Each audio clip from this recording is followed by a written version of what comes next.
Hello everyone and welcome back to my channel. My name is George and I review watches.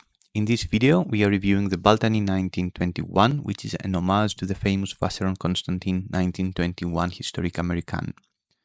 The Baltany promises vintage charm with modern reliability and stands out in a market crowded with homage pieces. Priced currently at $174, it offers a unique design that harks back to the classics. So grab your coffee, sit back and let's review the Baltany 1921. Let's start with the unboxing. The watch comes in a vintage style pouch, a departure from the usual zipped cases or the plastic clamshells. It is clearly fake leather, a bit cheap at that, but I like it and it's actually a case that you can use to store the watch when you don't wear it or take it traveling with you in your bag. There is also a little envelope with a handwritten warranty card and a small manual and a microfiber cloth. There is also an extra NATO strap. Not sure who thought a NATO strap is a good choice for this type of watch, but who am I to complain about a free strap? You can use it for your other watches or just rock it with the NATO.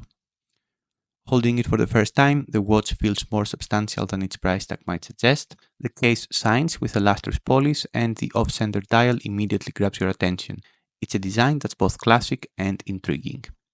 Currently, the Baltany 1921 is priced at $174 and that's without any discounts or coupons that you may have. It is a tad more expensive, around $15 more than the silver finish variant, but I think it deserves a small price hike for what you get, as the gold finishing is really well done and personally I think it suits the vintage aesthetic. Okay, so first impressions. Obviously this is an homage of the Vacheron Constantin Historiques American 1921, which as the name suggests, first came out in 1921 featuring the Art Deco design of the time and a cushion-shaped case. Clearly, the standout feature that catches the eye is the tilted dial for diagonal reading of the time and the crown which is placed between the 1 and 2 o'clock, giving it a unique character and design language. The spade-style hands are delicate and reminiscent of pocket watch designs, while the blued second hand adds a touch of elegance and a pop of color to the dial. I know the design is not everyone's cup of tea, but the design language, the vintage elements and the overall aesthetic instantly drew me in. The watch definitely seems very well made and feels hefty in the hand despite its compact dimensions and leather strap. But let's dive in and start with the dimensions. As measured, the diameter is 38 mm, height is 10.5 mm including the domed crystal, lag to lag is 43 mm and the lag width is 20 mm, which makes it quite easy to swap out straps if you want. I would say it wears as a true 40 mm watch. Traditionally, non-round shaped watches tend to wear larger than the dimensions suggest, but this one, because of the slim profile and the curved lugs, it wears true to size. It is also slim enough, which allows to slide it easily under a cuff, making it suitable for dressier occasions. Let's talk dial and design. Without a doubt, the standout feature of this watch is the unique dial layout, which was originally designed for easy readability while driving, hence the rotated dial.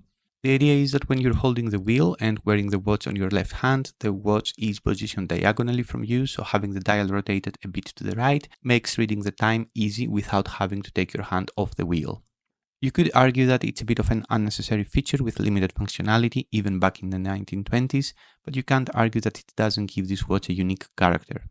Curiously, I can't think off the top of my head of any other brand having done something similar, which is quite interesting. I guess it's not a very popular design choice, otherwise more brands would have jumped on the bandwagon, and from what I can see, it's a model you can straight up buy off the Vacheron Constantin website. There's no waitlists or other similar nonsense, so the model can't be very popular. Although I have to say, since it's only available in platinum and gold, that pushes the price tag up a lot, and probably a cheaper steel variant would sell a lot better. But let's go back to the Baltany and explore the dial. The dial has a silver or light grey color, depending on how you see it, making it neutral and befitting of pretty much any outfit. It features a sandpaper-like texture, which gives it added depth and also has a very subtle spark that's visible when the light hits it under certain angles, but it's very discreet. Baltany offers this watch in a couple of other variants with a white or salmon dial and a stainless steel silver finish for both. They also have a few other iterations that deviate from the original Vacheron Constantin design with different indices and design elements. I'll pop them here on the screen and I will include links to the AliExpress listings in the description. I think some of them are quite interesting and I may look into ordering one to review in the future. Moving on, the watch features applied Arabic numeral hour markers with a polished finish that reflects the light beautifully. The font is Art Deco, capturing the essence of the 1920s, and it is worth mentioning that the hour markers on the Vacheron Constantin are printed, whereas here they are applied. I quite prefer the applied hour markers of the Baltany. Furthermore, Baltany opted for spade-style hands compared to the Breguet hands on the Vacheron Constantin. Personally, I think that both styles suit the overall aesthetic really well and they are not that different. The dial also features a sunken subdial with small seconds and a heated blue seconds hand and printed seconds markers. Other than that, the only text that's on the dial is the Baltany font, which is printed below the 12 o'clock, and it's rather subtle without taking away from the dial. Overall, the dial is perfectly executed, the finishing is great, there are no imperfections, blemishes or marks of any kind, and every element is really well finished as you can see in the close-up shots. Moving on to the case and finishing, the cushion-shaped case of the Baltany 1921 is crafted from stainless steel and it's very well constructed and put together. I have the new gold version here. Originally it came out in a silver finish, which also looks great, but I really think the gold case with the white dial and the brown strap is very elegant. The case features a mirror polished finish all around, which is executed really well. The lugs are very short and curved, almost dropping straight down from the case, which adds to the wearability and sveltness of the watch. The back is also highly polished, but other than that, it's quite bare bones. There is a brand text in the middle and in the outer ring, some text claiming 50 meters of water resistant, automatic mechanical movement, stainless steel construction, and a sapphire crystal.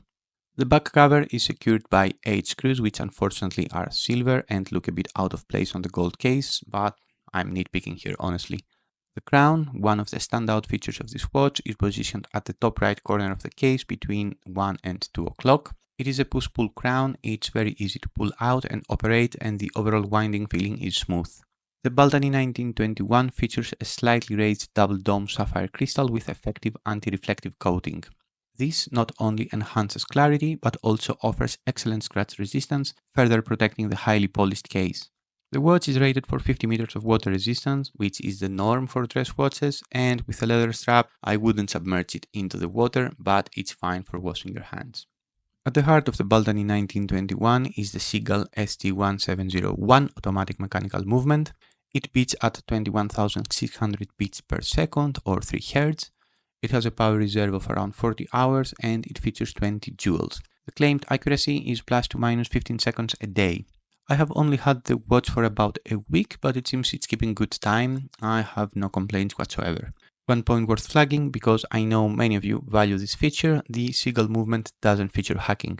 I know that the Seagull movement is a bit cheaper and many may have preferred a Miyota or even a Seiko movement here, but I've had other Seagull watches in the past and they all served me really well without any issues.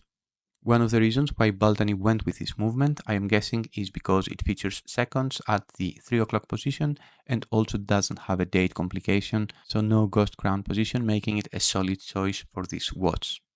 Moving on to the strap, the supplied brown leather strap is nothing to write home about. It's dark brown, it's real leather, it is signed on the back and on the clasp, which adds a nice attention to detail. Overall, I'd say it's a bit stiff and it will need a bit of working in to properly hug and drape the wrist, but it gets the job done. It fits the watch nicely and admittedly it's way better than other supplied leather straps from other brands. As mentioned earlier, the lug width is 20mm, so you won't have any problem swapping it out for a better one. I've also tried the supplied NATO strap, but honestly it looks so very out of place on this watch, but it's here if you need it. It's the usual cheap nylon NATO straps that are ubiquitous on AliExpress for $3 to $5. Here's some wrist shots on my 6.75 inch or 17cm wrist.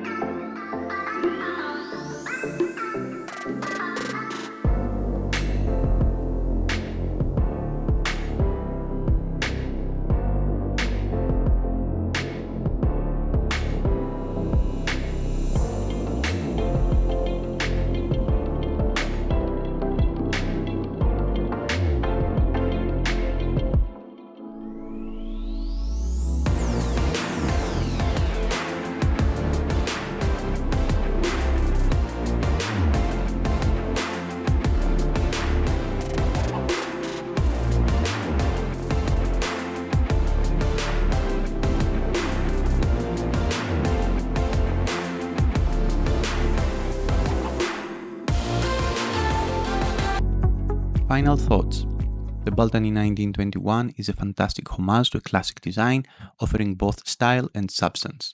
The vintage aesthetics are beautifully executed, and I love the fact that Baltany took the liberty to slightly deviate from the original design and add some elements of its own, like the spade-style hands and the applied hour markers. For anyone looking to add a touch of vintage elegance to their collection without breaking the bank, the Baltany 1921 is a compelling choice. That being said, I am fully aware that this watch is not for everyone. It calls for an acquired taste, and also it doesn't really work if you want to wear it on your right hand. I mean, you could, but it would be very awkward trying to tell the time. Thanks for tuning in and watching my review. If you found this video helpful, please give it a like and subscribe for more in-depth watch reviews. Drop your thoughts and questions in the comments. I love hearing from you. Until the next time.